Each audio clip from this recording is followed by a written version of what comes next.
कहते हैं कि हमारी दुनिया और दूसरी दुनिया के बीच एक बहुत ही महीन सी, एक बहुत ही पतली सी लकीर होती है। आज की कहानी ठीक उसी लकीर के पार की है। ये कहानी है बॉम्बे रोड पर मौजूद एक सुनसान पेट्रोल पंप की और वहां गुजरी एक बेहद खौफनाक रात की। चलिए इस सफर पर निकलते हैं। जरा सोचकर देखिए, अगर किसी की जान सिर्फ एक रात के लिए कुछ अजीबो-गरीब नियमों को मानने पर टिकी हो तो क्या होगा? यही सवाल इस पूरी कहानी की जड़ है, जहां एक नौकरी की शर्तें किसी बुरे सपने से कम नहीं हैं। तो कहानी शुरू होती है अर्जुन से, एक नौजवान जिसकी जिंदगी में मुश्किलें ही मुश्किलें हैं। माँ की तबीयत खराब है, अस्पताल में है, ट्यूशन की फीस का बोझ अलग। तो जब कोई और रास्ता नहीं दिखता तो वो बॉम्बे रोड के एक वीरान से पेट्रोल पंप पर रात की नौकरी के लिए हाँ कर देता है। उसे जरा भी अंदाजा नहीं था कि ये एक रात उसकी पूरी जिंदगी बदलने वाली थी। उसे पंप पर छोड़ने के कुछ ही देर बाद मालिक का फोन आता है। आवाज में कोई अपनापन नहीं, बस एक सपाट रूखी सी हिदायत। ड्रॉअर में एक डायरी रखी है, उसमें जो नियम लिखे हैं बस उन्हें मानना, कोई भी नियम टूटना नहीं चाहिए। और इतना बोलकर फोन कट जाता है। सवाल जवाब का कोई मौका ही नहीं। अर्जुन को एक पुरानी लाल रंग की डायरी मिलती है। उसमें 5 नियम थे। पहला, किसी भी ग्राहक से ये मत पूछना कि वो कहाँ जा रहा है। दूसरा, अगर किसी गाड़ी की हेडलाइट बंद हो तो उसे जलाने के लिए बिल्कुल मत कहना। तीसरा, अगर कोई ऐसे पैसे दे जो बर्फ से भी ज्यादा ठंडे महसूस हों तो उन्हें सीधे पुराने जंग लगे कैश बॉक्स में डाल देना। चौथा, रात 3 बजे के बाद सारे दरवाजे और खिड़कियां बंद कर लेना और चाहे कुछ भी हो जाए बाहर मत झांकना। और पांचवां, सबसे डरावना नियम, अगर रात 3 बजे के बाद किसी गाड़ी का हॉर्न सुनाई दे तो समझ लेना कि तुमसे कोई बहुत बड़ी गलती हो गई है और अब बचने का कोई रास्ता नहीं है।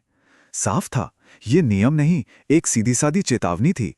अब इन नियमों को पढ़कर तो किसी की भी हालत खराब हो जाएगी। अर्जुन का दिल बुरी तरह घबराने लगता है। वो फौरन अपने दोस्त भास्कर को फोन करता है और भास्कर जो बताता है उससे अर्जुन का डर एक खौफनाक हकीकत में बदल जाता है। वो जगह वाकई में अच्छी नहीं थी और अब वो वहां बिल्कुल अकेला था। और फिर वो पल आ ही जाता है। अर्जुन की शिफ्ट शुरू होती है और डायरी के वो अजीब नियम अब हकीकत बनकर सामने आने वाले थे। पहली मुलाकात का वक्त हो चुका था। रात का सन्नाटा, और तभी एक काली ऑल्टो कार पेट्रोल पंप पर आकर रुकती है। और हां, उसकी हेडलाइट्स बंद थीं। नियम नंबर 2 अर्जुन के दिमाग में बिजली की तरह कौंध जाता है। उसे लाइट जलाने के लिए नहीं कहना है। कार के अंदर से एक आवाज आती है, एकदम सपाट, बिना किसी इमोशन के, बस 3 शब्द, टैंक फुल कर दो। ये आवाज उस रात अर्जुन का पीछा नहीं छोड़ने वाली थी। अर्जुन चुपचाप टैंक भरने लगता है। अब बारी थी पैसे लेने की। कार की खिड़की बहुत धीरे धीरे नीचे जाती है और अंदर के घने अंधेरे में से एक हाथ बाहर की तरफ बढ़ता है। पर वो किसी इंसान का हाथ नहीं था। वो हड्डियों का एक ढांचा था, एक कंकाल का हाथ। ये देखते ही डर के मारे अर्जुन की सांसें अटक जाती हैं। कांपते हाथों से अर्जुन उस कंकाल के हाथ से 500 रुपए का नोट लेता है।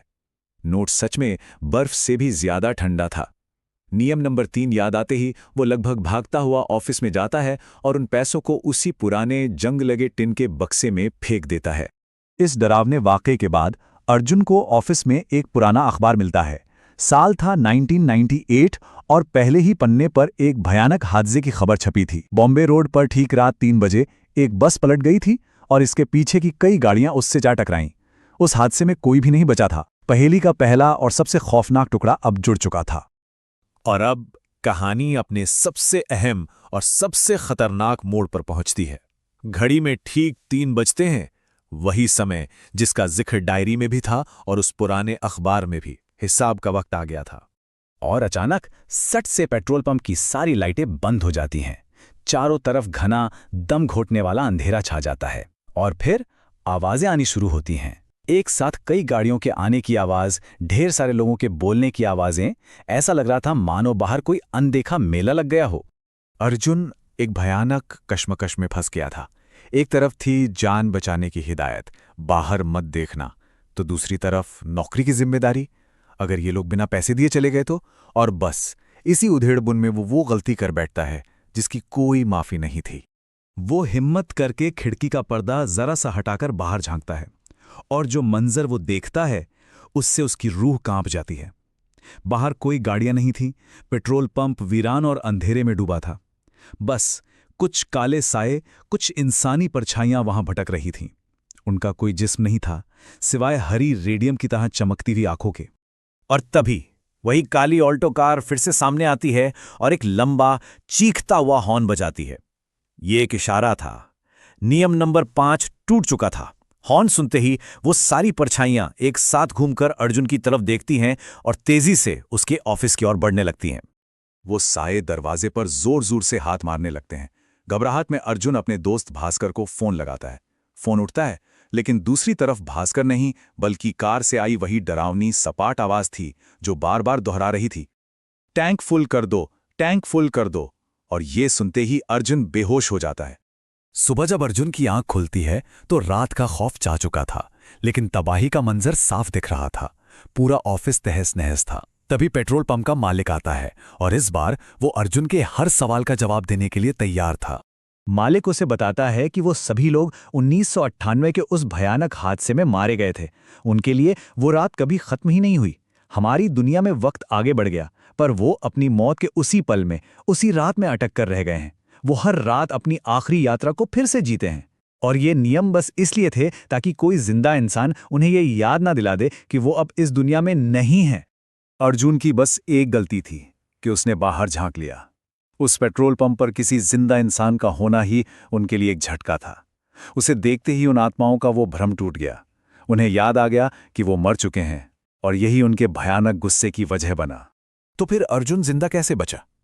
जवाब था एक कार की चाबी जो उसे पंप पर मिली थी। मालिक ने बताया कि यह चाबी उनमें से ही किसी एक आत्मा ने छोड़ी है। वो आत्मा जिसने अपनी मौत की सच्चाई को कबूल कर लिया है। एक तरह से उसने अर्जुन को धन्यवाद दिया और शायद उसी ने उसे बाकी सबसे बचाया। उसकी अंतहीन यात्रा आखिरकार खत्म हो गई थी। अब इतना कुछ झेलने के बाद कोई भी समझदार इंसान उस जगह की शक्ल तक दोबारा नहीं देखना चाहेगा, है ना? पर अर्जुन एक ऐसा फैसला लेता है जो किसी के भी समझ से बाहर था। अगले दिन जब भास्कर उसे फोन करता है तो अर्जुन उसे बताता है कि वो वापस उसी पेट्रोल पंप पर जा रहा है। वो कहता है, कुछ इंतजार कभी खत्म नहीं होते, मुझे आज भी इंतजार करना पड़ेगा। उसने उन भटकती आत्माओं के बीच अपनी एक नई दुनिया चुन ली थी। और यहीं पर यह कहानी एक सवाल छोड़ जाती है। आखिर अर्जुन ने वहां रुकने का फैसला क्यों किया? क्या ये उन आत्माओं के लिए हमदर्दी थी जो अपनी आखिरी मंजिल तक कभी पहुंच ही नहीं पाई? या फिर उस एक खौफनाक रात ने उसे इस कदर बदल दिया था